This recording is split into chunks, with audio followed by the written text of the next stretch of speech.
you hear the egalitarian clarion call everywhere.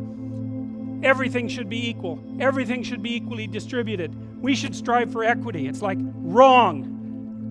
Especially if you're a conservative. Wrong. What we want are just hierarchies of competence. Not everyone's a neurosurgeon. You know, if your father has a brain tumor, you probably want a hierarchy of competence for neurosurgeons, so you can pick the one that's the best, so that he might not die. That's what a hierarchy of competence is for.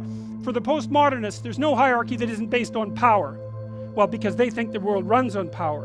And that's why they're willing to use power to get what they want, because it's the only thing they believe in. But a valid hierarchy of competence, it's God, we need those things, man. We need the best plumbers. We need the best contractors. We need the best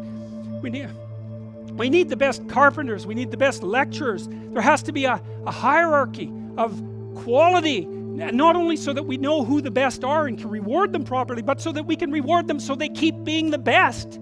It's like, you know, if you have a great educator, if you have a great leader, if you have a great thinker, you want to reward them so they keep thinking and they keep educating so they can tell you something. It's not a reward for their intrinsic being. It's a calculated move on your part to suck everything out of them that's valuable as fast as you can. That's what a hierarchy of competence is for.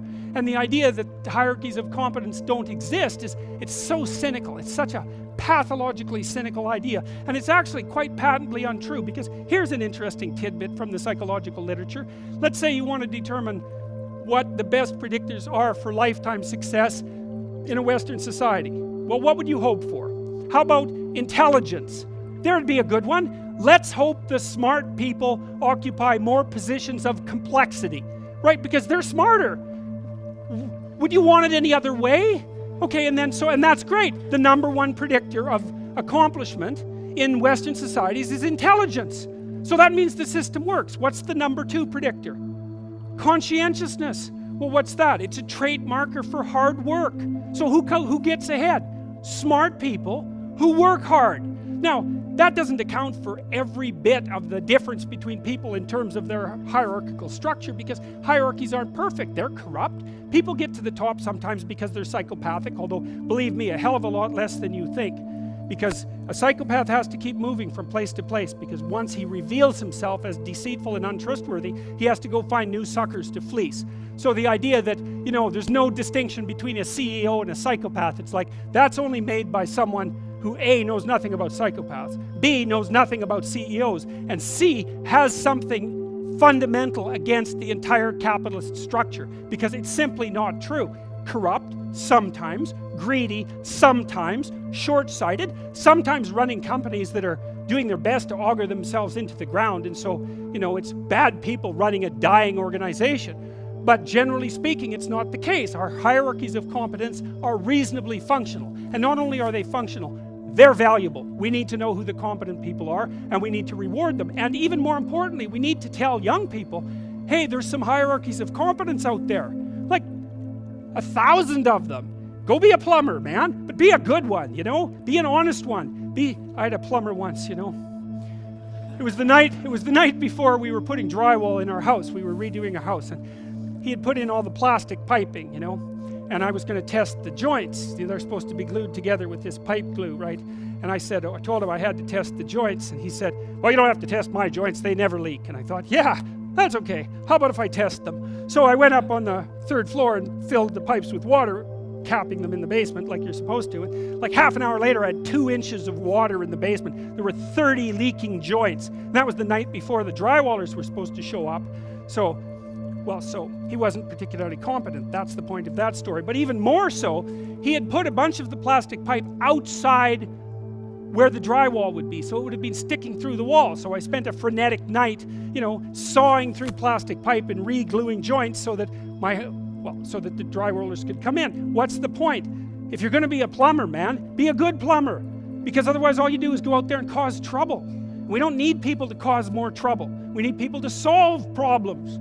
You know, and so you can be a tradesman, and you can make a lot of money as a tradesperson. It's a bloody, reliable, honorable, forthright, productive way of making a living. And there is a hell of a lot of difference between a working man who knows what he's doing and one who doesn't, both in terms of skill and ethics, right? And you work with someone who knows what they're doing, it's a bloody pleasure.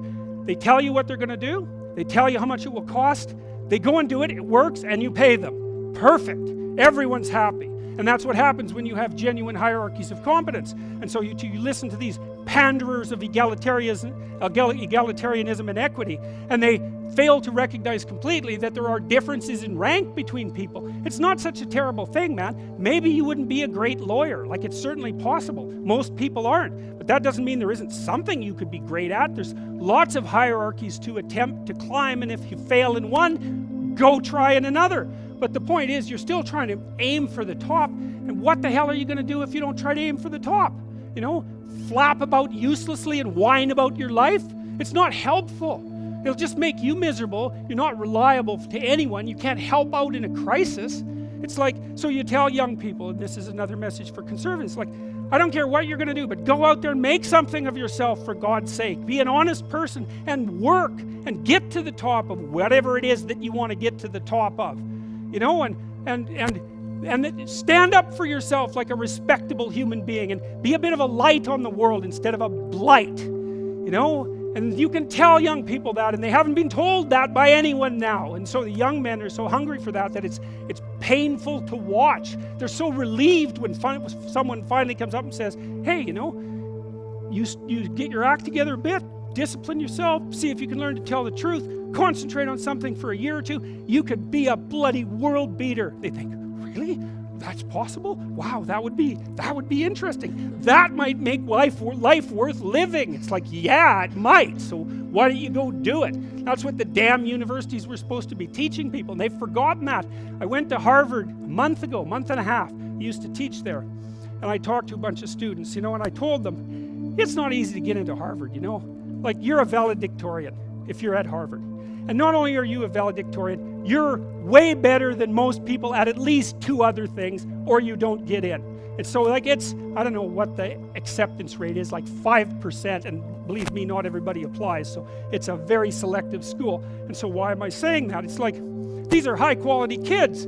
So I told them what I just told you. It's like, here you are at Harvard. It's like, get yourself educated, man. Read some books, learn to talk, learn to think, make yourself into something. Get the hell out there and make the world that put you here happy that you were put there in that great institution. You know, and they came up to me afterwards and said, God, I wish someone would have told us that when we were in our first year. It's like, Jesus, why didn't someone tell them that? For God's sake, it's supposed to be the greatest university in the world. Is it so difficult to figure that out?